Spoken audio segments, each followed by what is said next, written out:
toutes et à tous, bienvenue pour ce 28e épisode de la 7e saison de Cold Facts. On va de nouveau parler de Lausanne et d'Ajoie, un peu comme le dernier épisode, et on parlera de Fribourg la prochaine fois.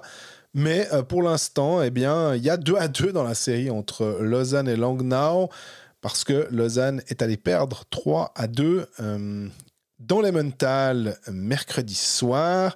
Gros problème, une charge de Gavin Bayreuther qui pourrait lui valoir une sanction, être rattrapé par la patrouille. Pour l'instant, on n'a pas de nouvelles. Peut-être qu'on en aura un peu plus tard. Et puis Ajoie qui est mené, donc qui mène 2-1 dans sa série face à Lugano, qui aurait pu mener 3-0.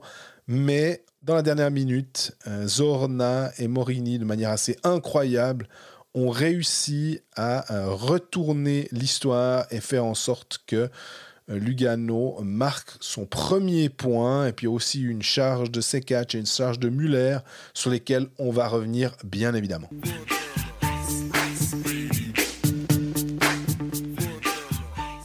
Salut Greg. Salut Jean-Fred, comment ça va? Ouais, ça va très très bien avec ce hockey, never ending hockey comme dit ma copine. Et toi, ça va bien? Ça va bien, ouais, merci, ça va bien. Je n'avais pas prévu de parler anglais au début de cet épisode, je vais garder ça pour un petit peu plus tard.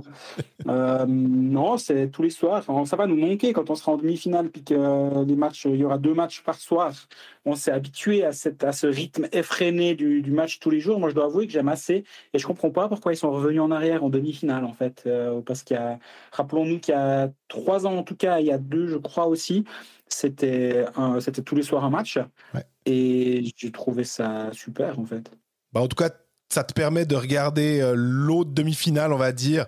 Alors que peut-être là, évidemment que si nous, on est sur, je sais pas si c'est Fribourg-Lausanne, si un des deux clubs est là et pas l'autre, ou que les deux sont là, puis qu'il faut choisir, mais je crois que si les deux sont là, ce sera Fribourg-Lausanne, très vraisemblablement, hein.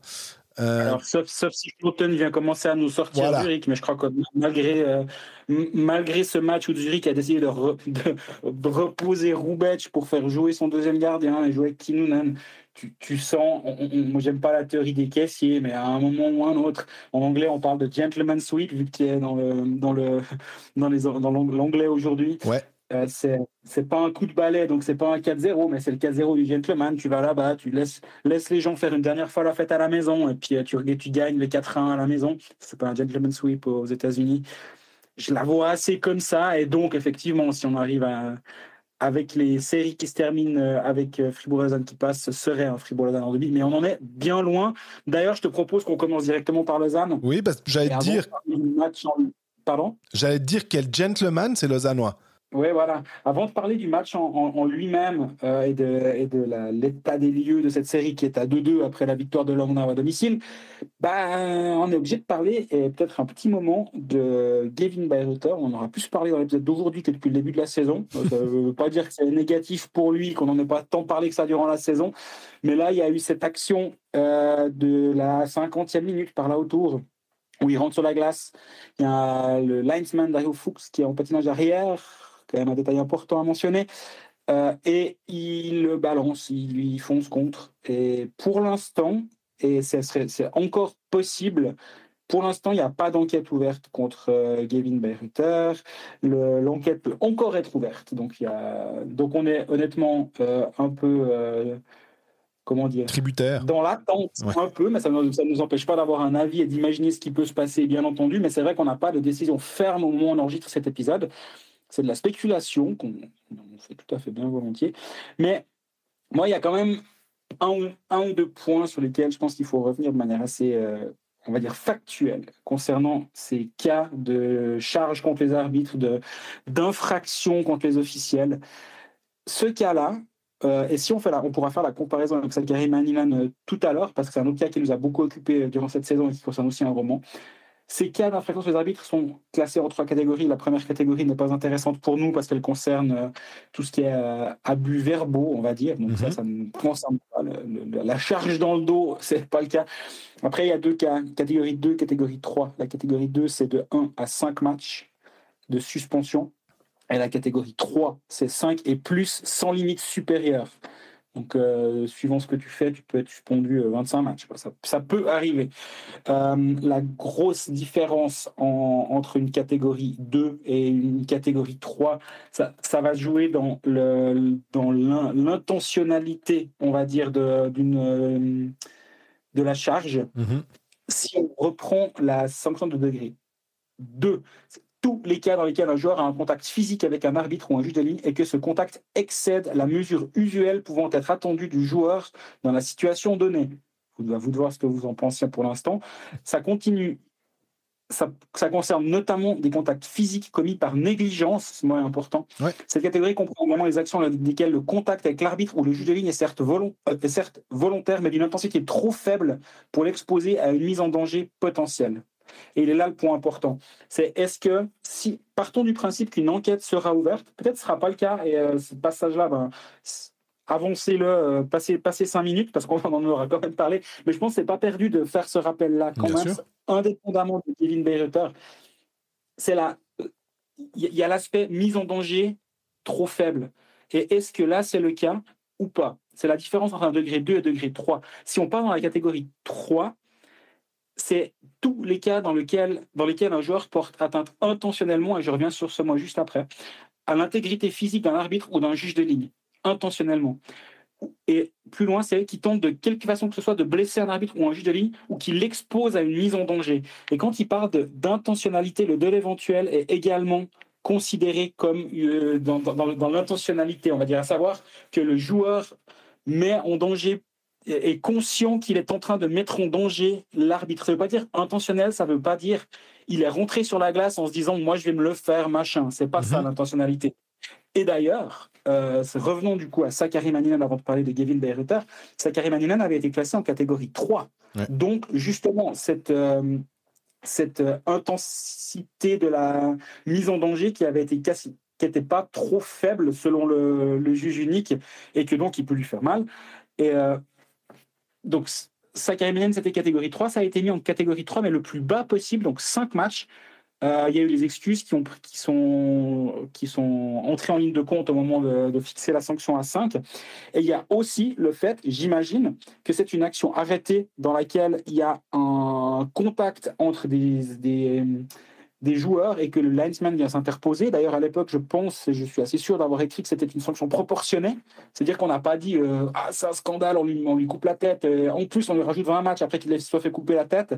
Non, c'est 5 matchs parce qu'effectivement, on ne touche pas un arbitre. C'est grave comme acte, mais il lui met il met une mise en échec dans le bas du dos en venant brasser dans la mêlée. Donc, c'est ça la raison pour laquelle ça a été mis qu'à 5. Mais là, qu'à 5 matchs, mais en catégorie 3 quand même. Oui. Vraiment, la question, elle est là, concernant Bayreuther. C'est est-ce que, déjà, on part du principe, est-ce qu'on estime qu'il y a quelque chose? Peut-être qu'on estime qu'il n'y a rien du tout. Alors bon, après, il faudra que...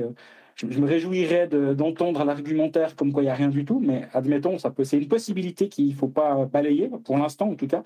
Admettons qu'on décide qu'il y a quelque chose, c'est là où on dit, est-ce qu'il y a une mise en danger faible ou pas faible. Et moi, je trouve que quand on a un arbitre qui va en patinage arrière, donc il ne voit pas arriver la charge, en l'occurrence Gavin Bayreuther, qui ne fait pas de changement de direction au dernier moment, parce qu'il y a aussi ça, si l'arbitre fait un virage, puis le joueur lui rend compte, malheureusement, oui. Ça peut arriver, c'est l'ongle mort, et puis voilà. Là, il fait son patinage tout à fait normalement, il fait ses petits virages, mais rien de fou.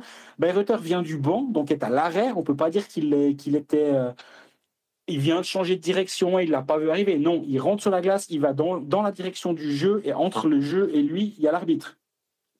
Donc, l'intentionnalité, encore une fois, ce mot-là, il est plutôt par rapport au fait qu'il se rend compte qu'en allant là et en patinant dans cette direction, il peut mettre en danger l'arbitre. Moi, je pense qu'il le fait. Et donc, là, il faudra voir à quel degré le juge unique l'estime pour savoir si c'est 2 de 1 à 5 matchs ou 3, 5 et 10. 5 et plus, ouais. pardon. Désolé, c'est un monologue, mais je te laisserai parler pendant 10 minutes après aussi, comme ça on équilibre les temps de parole, les temps de... Là, je fais mon Di Domenico. Attends, je finis mon shift. Pardon, je me suis complètement perdu dans l'explication, du coup c'est bien malin. Mais d'expérience, j'ai trop souvent par le passé donné un avis qui était le mien et que forcément je ne le regrettais pas derrière parce que c'est mon avis, mais assez tranché en disant, moi je pense que ça va être comme ça, blanc, et derrière on va nous donner noir. Et du coup, tu passes un peu pour un âne parce que ça a beau être ton avis, tu as beau l'étayer, finalement les faits font que ça te donne tort, ou du moins la décision du juge te donne tort. Là, moi j'ai tendance à penser que suspension il y aura. Je pense qu'on peut pas dire le contraire. Maintenant, j'entends quand on me dit ouais, il est en patinage arrière, j'ai entendu un peu tout et n'importe quoi, pas n'importe quoi, j'ai entendu tout depuis ce matin, ce sera vers 8 à 10 matchs, non, mais c'est même pas une catégorie 3, c'est catégorie 2. Et 8 à 10, honnêtement, regarde, Anthony Huguenin a pris 8 matchs pour une infraction sur un arbitre. C'est cette saison, hein. Ouais. Fin de saison avec Chauffour, il prend 8 matchs pour infraction avec un arbitre. Donc quand on me dit 8 à 10, je balaye pas ça dans la revers de la main en disant ouais, faut pas exagérer. C'est arrivé. Donc c'est pas impossible. Mais en même temps, je suis emprunté. Je me dis, j'ai trop souvent pensé que ça allait être d'une façon. C'est comme les kicks pendant les matchs. J'arrête de donner mon avis parce que je suis toujours à rebours. Donc voilà, toi, je sais pas, depuis que j'ai parlé 5 minutes, donc je te laisse volontiers de donner ton avis sur cette scène aussi. Mais maintenant qu'on a le temps légal qui est posé. Mais je l'ai encore re-regardé là pendant que tu discutais et je me dis, ouais, de prime abord, j'étais là, et ça change pas le fait que c'est pas miraculeusement devenu non, il y a rien. Mais effectivement, c'est un peu pousse-toi, allez, pousse-toi machin. C'est ça un peu le truc. Alors, je sais pas si dans le règlement, pousse-toi machin, ça correspond à des matchs, tu vois. Allez, écarte-toi de mon chemin. Et là, peu importe qui c'est, en gros, puis il se trouve que c'est un arbitre. Mais quand on touche pas les arbitres, comme c'est, tu peux pas dire, oh mais je savais pas qui c'était. T'es là, non. Donc moi je sais pas, c'est la paix des ménages, mais tu mets 5 comme Maninen, voilà, au moins on a un truc qui est le plus haut de la catégorie 2 ou le plus bas de la catégorie 3, m'en fous, mais ça correspond à mais comme on est en play-off, est-ce qu'on est au match quoi 4 ? Et est-ce qu'ils vont dire 3 matchs parce que ça va jusqu'à la fin de la série contre Langnau ? Mais ça veut dire, dans ce cas-là, que cette action-là, c'est une catégorie 2 si tu mets 3 matchs. Il faut vivre avec ça derrière. J'entends complètement ce que tu dis. Aussi, j'entends l'aspect, oui, mais 3 matchs de play-off, les matchs, potentiellement 5, 6 et 7 d'une série, c'est pas la même chose que les matchs 27, 28, 29 d'une saison régulière. Si ça se trouve, tu es même tout content, ça te fait une semaine et demie de congé. Ouais. Là, c'est pas la même chose. Et j'entends, c'est jamais verbalisé comme ça, hein, mais j'entendrais qu'on dise ouais, mais on est en play-off et ce match-là a beaucoup plus de poids finalement que le match. Alors, il a beaucoup plus de poids, donc tu fais plus attention.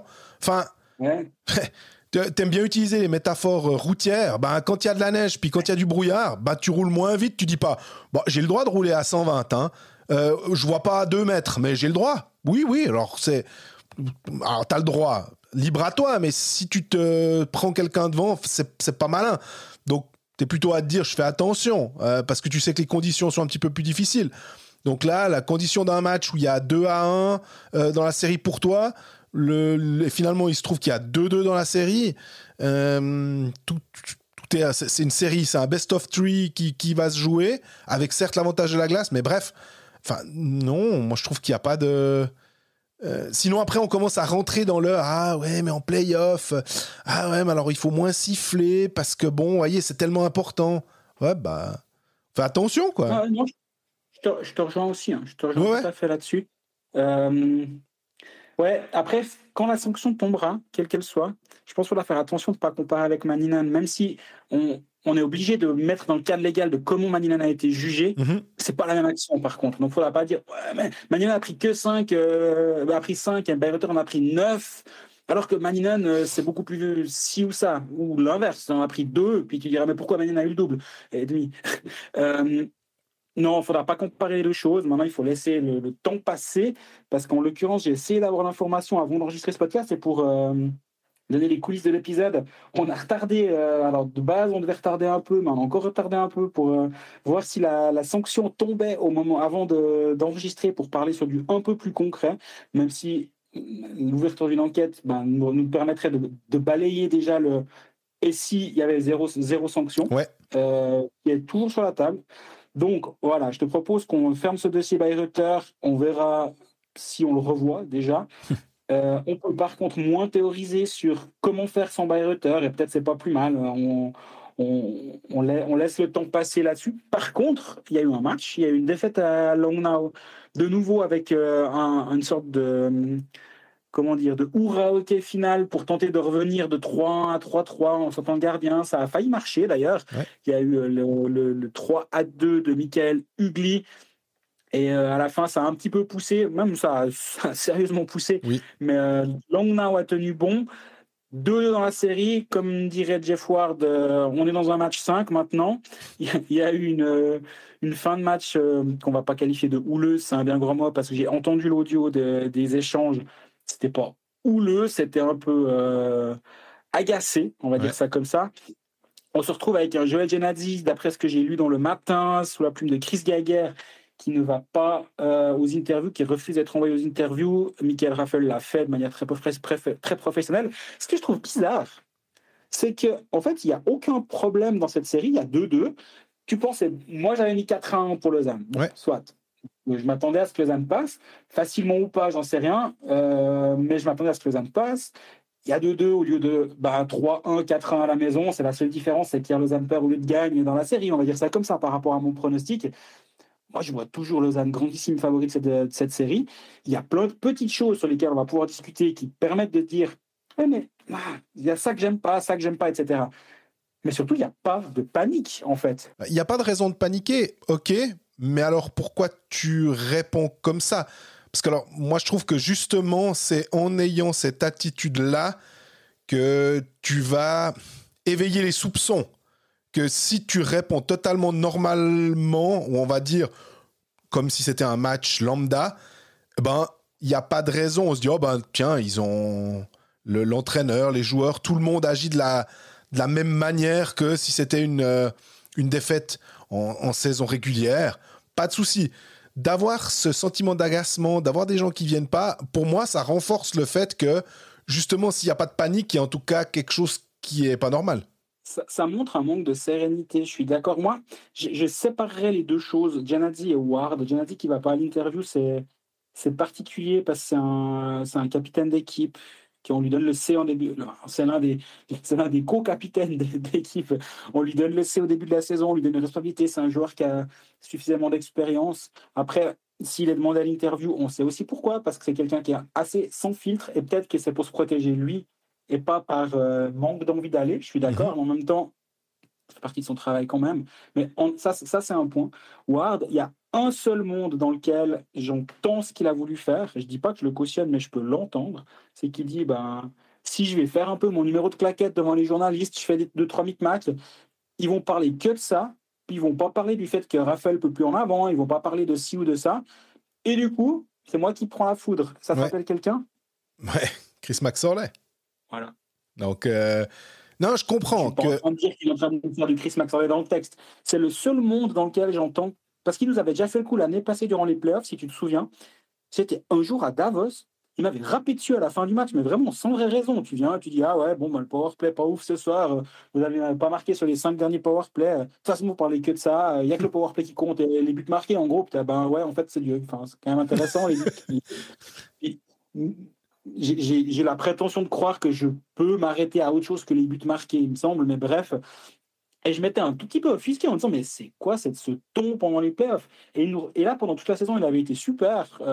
Alors, un peu, Jeff Ward, il est quand même un peu bourri dans le bord, et c'est pour ça qu'on l'apprécie. Moi, je l'aime vraiment bien. Hein.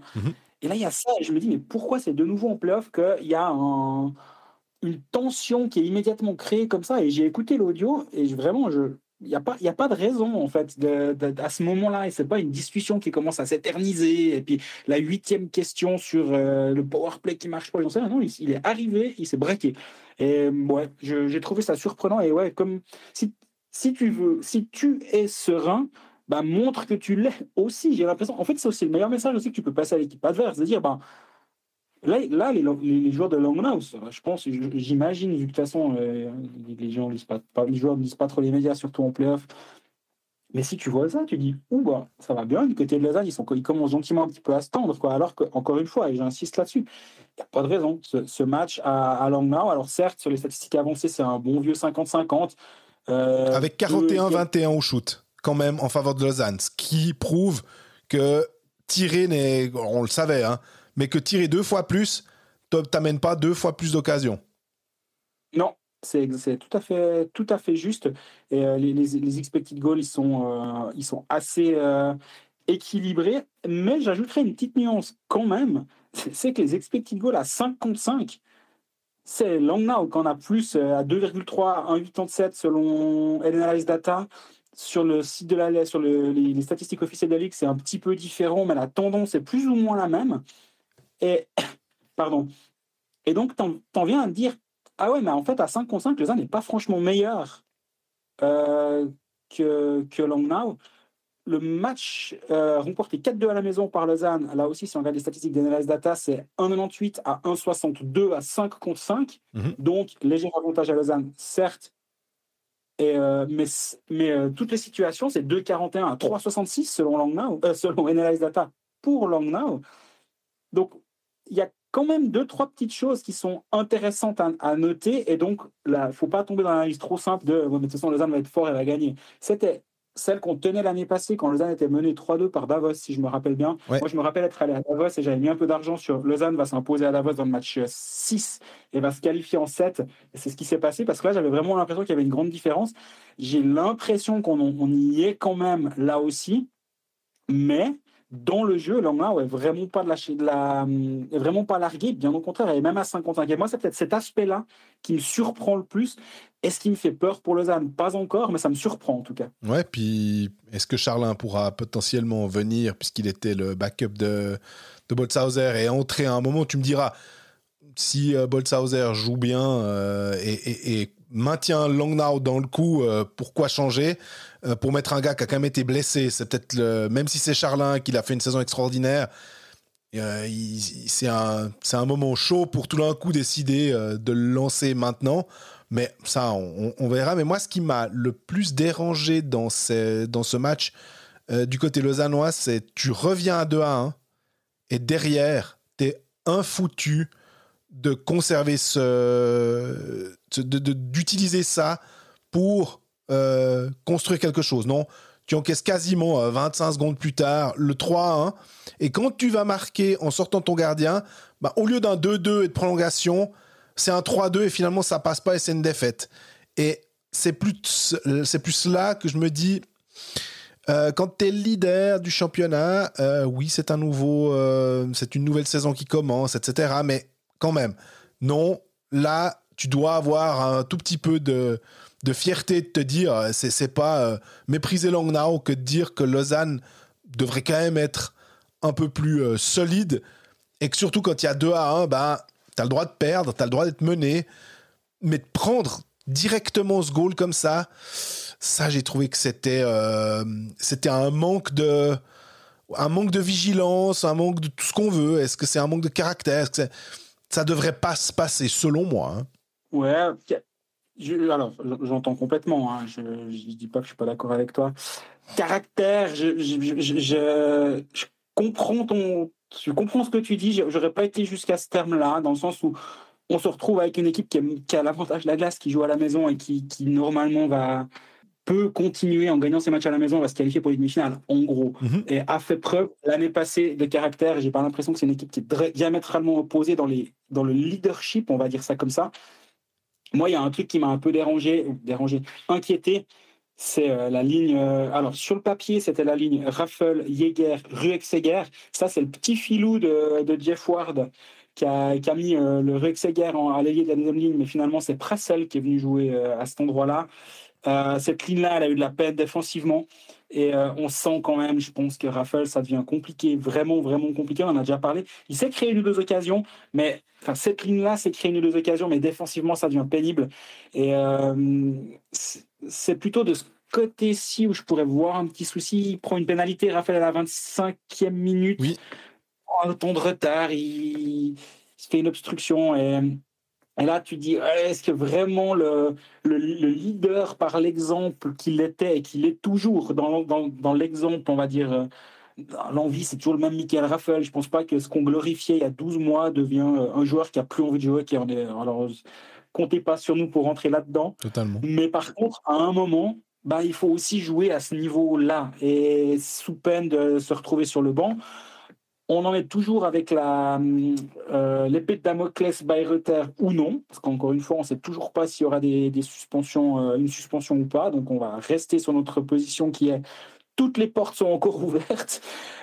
Boson. Mais Et puis Boson, Boson qui était blessé, et s'il était annoncé blessé là aussi, on y revient juste après. Ouais. Donc, si tu te dis, ouais, bon, il faudrait presque sortir Raffel, l'idée de base aurait été de rentrer Payuniemi dans l'alignement. Mais le truc, c'est que Payuniemi peut rentrer de toute façon si Bayreuther venait à être suspendu. Encore une fois, on rajoute, j'insiste vraiment parce qu'on n'a aucune idée. Payuniemi est annoncé surnuméraire, donc est disponible. Il y a aussi Perlini, mais il n'a pas suffisamment convaincu, je pense, pour mériter un retour dans l'alignement. Par contre, un Payuniemi aussi dans ce rôle peut-être de joueur un peu plus rugueux, ça peut être une option.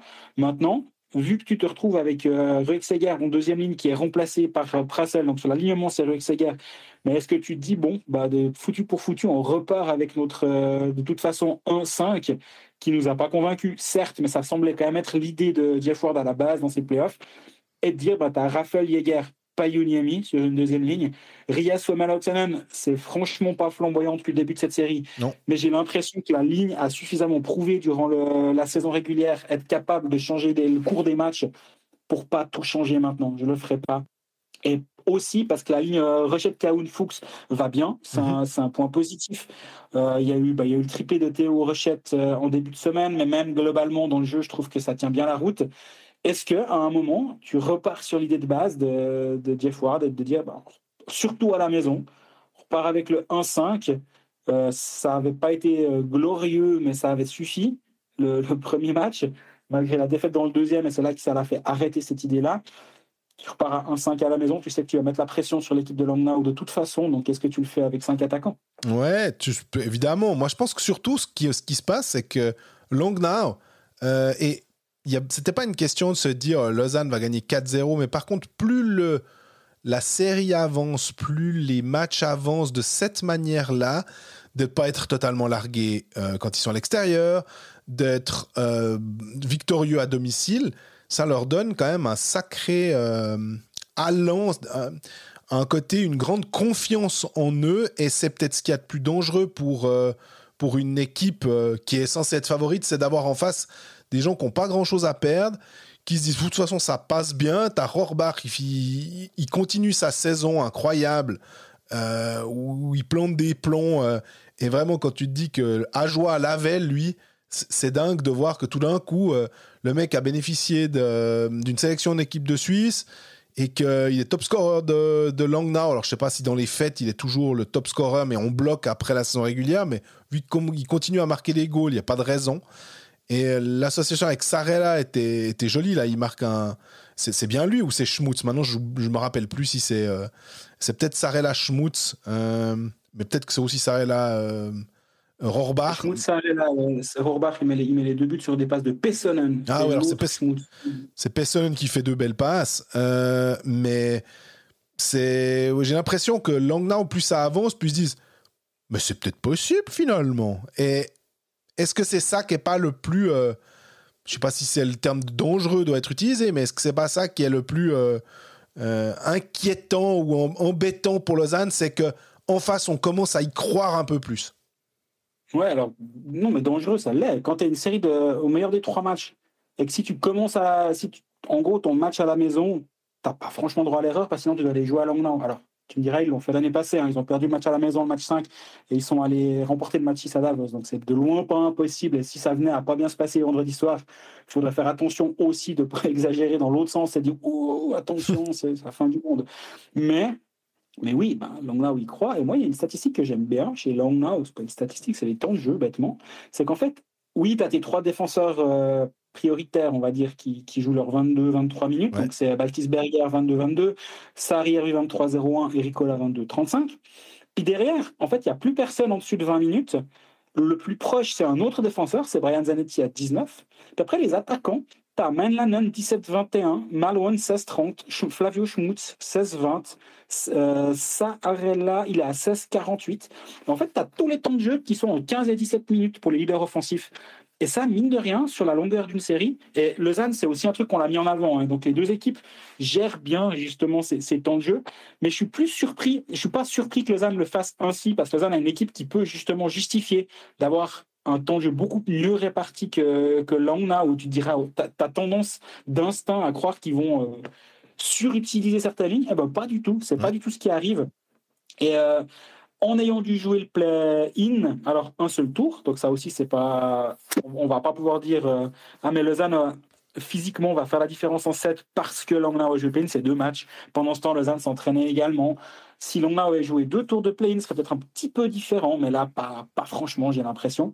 Mais voilà, à voir comment Diaford va peut-être réussir à relancer sa première ligne aussi, parce que là, Rias, Suomela et Oksanen sont à -2 sur le match à Langnau, donc ils sont présents sur 2 buts de Langnau. Est-ce qu'il y a un moment, il y a un matching des lignes qui va devoir être fait un petit peu différemment à la maison? Ça pourrait être un peu plus facile également, d'un peu mieux cibler quand qui t'envoie cette ligne, mais en même temps, tu as tendance à dire, mais en même temps, on envoie notre première ligne, c'est à eux de s'adapter à nous, c'est pas à nous de nous adapter à eux. En théorie, quand tu es Lausanne et que tu es favori de cette série, et que tu es la meilleure équipe sur le papier, on insiste, parce que la réalité des playoffs, elle est parfois différente, mais sur le papier, c'est toi qui dois imposer ton jeu, et c'est pas vraiment le cas, j'ai l'impression, et c'est ça qui me surprend un petit peu, et tu l'as dit avant, Tim Boson Tim Boson blessé, il n'était pas sur la glace mercredi soir. Je crois que la panique n'est pas de mise le concernant et c'est pas impossible qu'il se retrouve. Enfin, c'est les playoffs, hein, donc je fais toujours un peu attention à ce qu'on entend et à ce qu'on nous dit. Et finalement, peu importe, mais on n'est pas on nous a pas annoncé. Voilà, dans ce sens-là plutôt, on nous a pas annoncé qu'il y a quelque chose de grave concernant Tim Boson. Et là aussi, si tu fais revenir Payuniami et Boson sur tes lignes offensives parce que Bayreuther est en tribune, admettons, et que tu mets un peu plus de poids dans tes 4 lignes, ben, tu te retrouves avec peut-être une 4e ligne avec justement un Boson qui vient là. Si tu gardes Raffel et Payuniami sur la ligne numéro 2, Boson 4, ça me semble un petit peu hérétique, mais bon, voilà, des fois, ça peut aussi aider justement à faire la différence, pas seulement quand ta première ligne ne marche pas, mais si tu as une 4e ligne articulée autour de Bougro, mais sur les ailes, tu as Boson et Prassel. Ça peut être vachement solide. Je pars du principe que tu ne changes pas ta 1 et ta 3 et que tu fais rentrer Payuniami et puis là tu commences à avoir abondance de biens. Mais les options, elles existent pour Jeff Ward. En même temps, il n'aura pas besoin d'écouter ce podcast pour se rendre compte qu'il a des options. Pour l'instant, et malgré ce qu'on ressent en dehors du vestiaire lausannois, et voilà, ils sont hyper valents un match qu'ils auraient pu gagner quand même en jouant peut-être de manière un peu plus disciplinée en début de match. Sur la fin, tu vois que c'est quand même la meilleure équipe sur la glace, mais au final, ben voilà, c'est un 50-50 en termes de stats avancées. Ça tombe du côté de Langnau, si ça tombe de l'autre côté, on tient un discours un peu différent aujourd'hui, mais c'est pas arrivé. Donc maintenant, c'est intéressant, c'est de voir comment Lausanne va se remettre d'aplomb après cette défaite. On va pas faire la section Paris sportif aujourd'hui, mais moi j'aurais pris Lausanne demain quand même, si je dois faire une petite aparté Paris sportif. Absolument.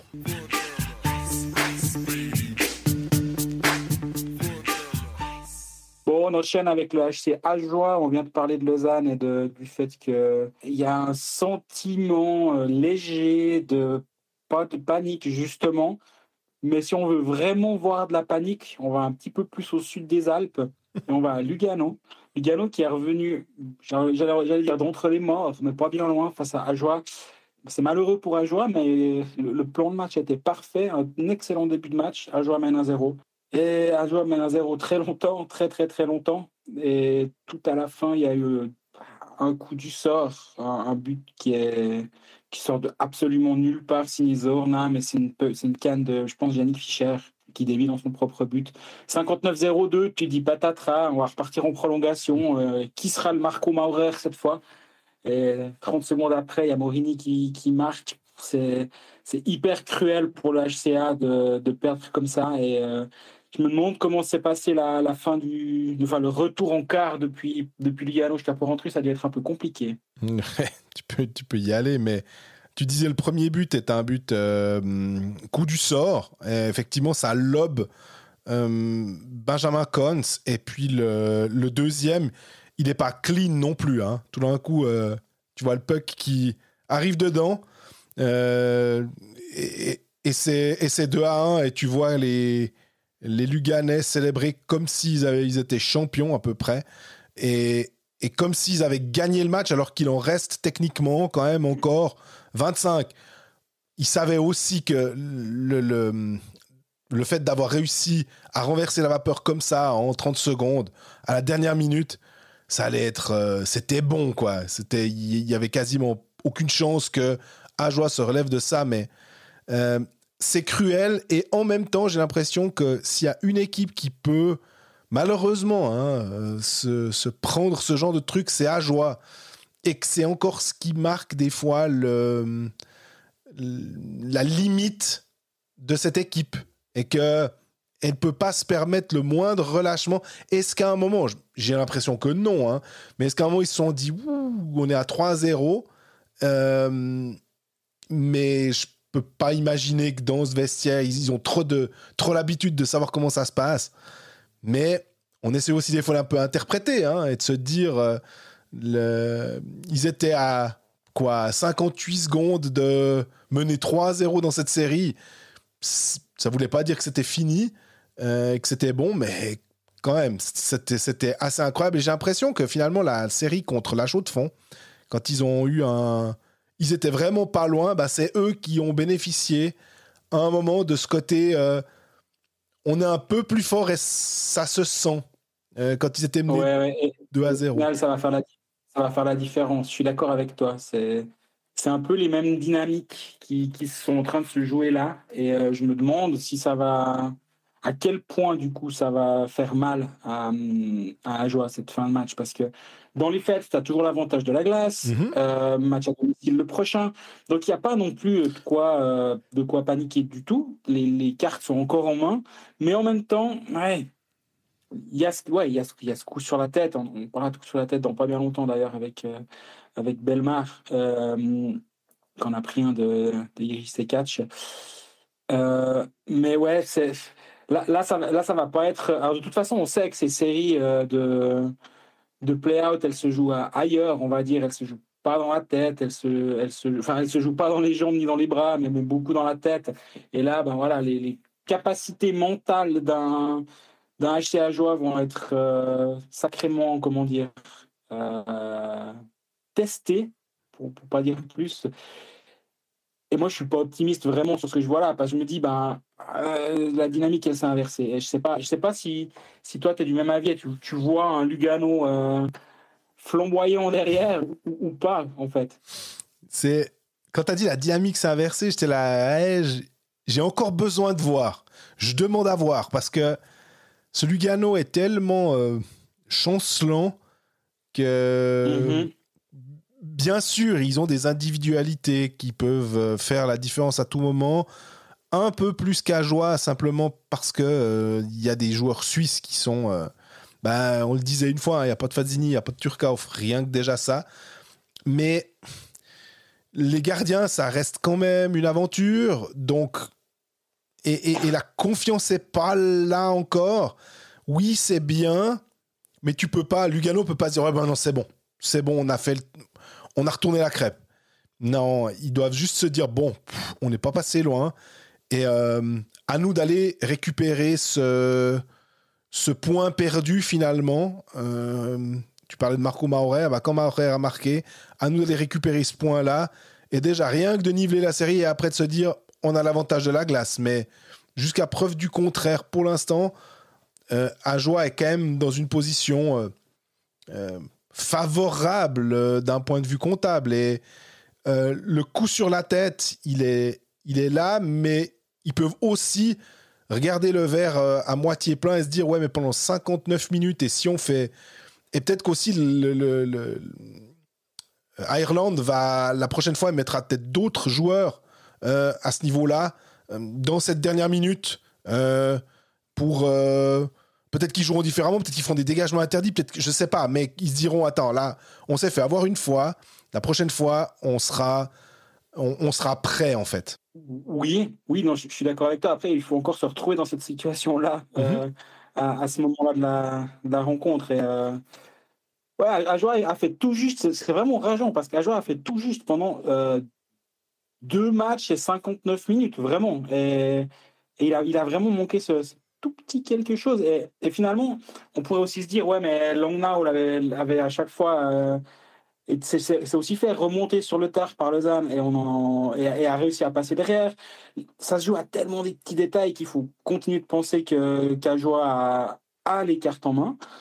Moi, ce qui m'embête aussi, c'est que tu as ce power play pendant 5 minutes à la suite de l'expulsion de Mirko Müller pour cette faute sur Kevin Feil à la 42e minute. Et là, tu as vraiment tout en main pour tuer. Surtout quand on sait à quel point le powerplay d'Ajoa est bon, quand on sait à quel point le match précédent, ça a aidé finalement Ajoa. Et la question qu'on peut se poser, c'est Mirko Müller, il n'y a pas eu d'annonce de sanction pour l'instant le concernant. Charge dans le dos, Kevin Feil par la tête la première dans la bande. J'ai pas du tout l'impression que c'est un attentat, on va dire ça comme ça. Pour l'instant, et finalement, c'est un peu les mêmes considérations concernant Lausanne. Tant qu'on n'a pas de communication de la Ligue, on est obligé d'un peu spéculer. Je pense que Mirko Müller devrait être sur la glace lors du prochain match. Je ne sais pas ce que tu en penses. Ouais, c'est... tant qu'il n'y a rien... Après, ça m'énerve parce qu'on commence à être... on a eu des questions aussi à propos des pénalités qui se sont passées dans le match de Fribourg, avec Marc Marchand, avec Kinchy, ces pénalités rétroactives qui font finalement une belle jambe pendant le match. Et à un moment, c'est pas passé les playoffs que... Enfin, on a tendance à dire, les arbitres, ils rangent le sifflet et tout. On leur donne les outils. Et quelqu'un nous a fait un message, c'est un message vocal sur Instagram qui disait, ouais, on leur donne les outils, ils les utilisent pas. Alors là, il y a un 5 minutes. C'est tout à fait normal. Mais des fois, on aura un match de suspension où tu te dis vraiment, ah ouais, mais si c'était en saison régulière, il y en aurait eu plus. C'est là où ça va pas, en fait. C'est qu'on doit pas considérer le... Et après, ça alimente les théories de... certains clubs sont protégés par rapport à d'autres. Tout ce qu'on n'aime pas, finalement. Mais qui sont finalement aussi... comment dire, alimenté par les décisions du juge unique et du PSO qui vont pas aller dans le sens d'une sorte de normalisation des choses, qui vont faire des différences. Puis après, on va commencer à juger en disant « Oui, mais rappelle-toi tel et tel joueur. » On le fait tout de suite. Puis on dit ouais, « mais lui, il a ramassé 3, 4, 5, 12. Puis pourquoi là, il n'y a rien ?» Et puis on comprend pas parce qu'on se dit, c'est drôle, on trouve que c'est quand même très très similaire. Et sans faire attention au maillot. Donc, à la 30e minute, il y a aussi cette scène de Jiří Sekac qui prend 2 minutes pour charge à la tête. Les arbitres sont allés revoir la vidéo. Tu regardes la vidéo, tu vois aussi que le point d'impact, c'est la tête. Après, le problème, c'est que Bellemare est très bas dans ses appuis. Donc, mais le coup part à la tête. Et Bellemare qui joue que 15 minutes derrière le troisième tiers, il me semble qu'on l'a plus vraiment revu si j'ai bien regardé le match. Mais des fois, à la télé, t'es aussi un peu tributaire, et je me dédouane pas, mais t'es aussi un peu tributaire des commentateurs qui disent les noms, on va dire ça comme ça, parce que c'est plus difficile de bien suivre le match, surtout quand t'es habitué à tout le temps être dans les patinoires. Ben là, en l'occurrence, j'y étais pas pour une fois. Mais j'ai l'impression que sur le troisième tiers, on ne revoit pas Bellemare, on le voit en toute fin de deuxième tiers. Il va prendre un engagement en toute fin de deuxième tiers. Il ne revient pas sous le troisième. Je peux imaginer que ça peut être lié à cette action de Jiří Sekac. Là aussi, ils vont voir la vidéo, ils décident qu'il n'y a pas pénalité de match. Je peux défendre ça et en même temps, je me dis, il s'en sort très bien, le Sekac. Et surtout que quand même un joueur à force. Il a eu 2-3 cas par le passé où on s'est dit, rappelle-toi la charge, ça concerne d'ailleurs encore le HCA. C'est une espèce d'horreur qu'il avait fait sur le défenseur d'Ajoa, Jérôme Leduc, en décembre, il y a 2 saisons. Il était avec Lausanne, voilà, donc. tu dis, ouais, exactement. Et tu dis, ouais, ce joueur-là, attention un petit peu. Et je me demande s'il va pas falloir aussi l'avoir un petit peu à l'œil pour le prochain match. Mais quoi qu'il en soit, on sait que la série est en train d'avancer, c'est en train de se durcir. Et c'est sur ce plan-là que Ajoa va être sacrément attendu maintenant. Parce que est-ce qu'ils sont capables de durcir le jeu? Mais tu vois, finalement, à la fin du match, quand tu vois qu'un Belmar est plus sur la glace, bah, tu te dis, Oui, absolument. c'est embêtant. C'est embêtant parce que c'est quand même ton centre numéro un, ton centre qui gagne les engagements. Ouais. C'est ton joueur qui va toujours te faire la différence et qui va justement être fiable défensivement, qui va faire en sorte que tu n'aies peut-être pas un surnombre sur le dernier rush. Et je dis pas qu'avec Belmar sur la glace, ça aurait tout changé. Par contre, cette action, on va dire pas anodine, parce que je peux imaginer que si tu prends un coup de comme ça à travers la tronche, tu trouves pas ça anodin. Mais on va dire si Aja s'était imposé, on n'en aurait pas autant parlé. Mais derrière, ben c'est ça, il y a une ligne sur la glace avec Rundqvist, Boson et je me souviens plus Romanengi. qui était le 3.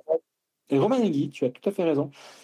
Sur la glace à ce moment-là, je peux imaginer que s'il avait le choix, Greg Harland, il envoie peut-être un peu plus Pierre-Edouard Bellemare sur la glace, quoi. Ouais, c'est ça qui est. Alors, c'est un joueur, c'est Catch, qui était quand même un étranger de Lugano et euh, qui va checker un joueur solide adverse. C'est pas le jeune de quatrième ligne où tu dis, écoute, va démonter tel et tel. Parce que c'est drôle parce que je me faisais cette réflexion en me disant quand est-ce que Berne, mais il y avait 2-0 pour Berne dans la série contre Fribourg, je disais quand est-ce que Berne va décider d'aller peut-être embêter Walmart ou Sorensen en disant bon bah finalement on va de toute façon ça brasse et puis on a de toute façon des Marchands, des Kinchi, des gars comme ça, quand est-ce qu'il n'y en a pas un qui va faire être un peu plus vicieux peut-être, hein, en se disant, écoute, tous les moyens sont bons pour gagner. Donc, heureusement, il n'y a pas eu ça, et j'espère qu'il n'y aura pas ça, effectivement. Et que je pense que ça ne passe pas pour être une histoire comme ça, dans la mesure où, effectivement, c'est pas un joueur c'est pas de la chair à canon, si j'ose l'expression, que tu envoies pour dégommer la star adverse. Mais reste que, comme tu disais aussi, il y a de fortes chances que si Greg Ireland a la possibilité, ils ne mettent pas ces joueurs-là à la fin, parce qu'il a assez d'expérience en se disant, ouais, je vais mettre les gars en qui j'ai le plus confiance quand même, quand il y a 1-0 pour mon équipe. Donc, et ça... C'est lui qui l'a joué, hein, parce qu'il y a le but. Après, donc là, il te reste 56 secondes à jouer. Et la ligne d'avant, c'était la ligne de De Vos sur la glace avec Palvé et Pedretti. Et du coup, là, il y a ce but-là, c'est sûr que t'envoies pas la ligne avec Romanengi, c'est Boson sur la glace avec eux et Rundqvist. Ah non, t'envoies le copain Belmar, quoi. Ouais, surtout, comme tu disais simplement, alors, il n'est pas tout seul, mais l'engagement déjà primordial, ou qui peut l'être, et puis après l'expérience du gars qui va peut-être pas perdre son homme et tout. Après, il y a eu une conjonction de trucs qui se sont passés. Peut-être que même avec, ça n'aurait rien changé, mais il y a quand même Lugano a de la chance à la fin, comme ça, de revenir d'outre-tombe, pour reprendre ton expression. C'est dingue, et j'espère vraiment que ça va plus être une péripétie et que finalement Ajoa va réussir à se recomposer, à se remettre ensemble et à finalement peut-être mener 3-1, puis à ce moment-là on dira bon non, c'était voilà, t'as le droit d'en perdre une, quoi.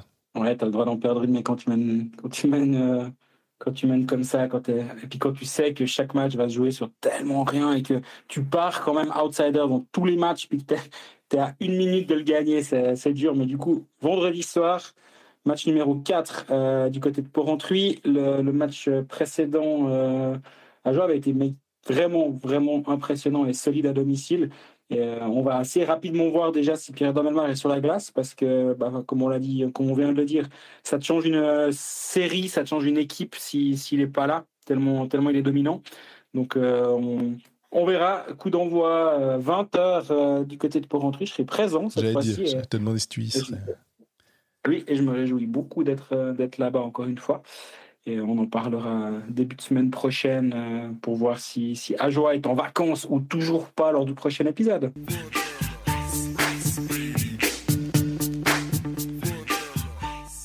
Et donc on est au terme de cet épisode numéro 28, c'est juste Absolument. Déjà, l'épisode numéro 28 de la saison. Merci à tous pour votre fidélité. Comme d'habitude, on est présent sur les réseaux sociaux. Si vous avez des questions, des suggestions, des envies de discussion, même si là c'est quand même assez simple, on n'a pas trop besoin de se creuser la tête pour avoir du contenu. Les clubs nous les donnent, les matchs nous donnent du contenu, donc on est chanceux. Merci pour votre fidélité. On est présent sur Spotify, Apple Podcast, YouTube, etc. Abonnez-vous à nos différents canaux si ça vous intéresse. Prochain épisode, normalement semaine prochaine. On vous tient au courant. À bientôt.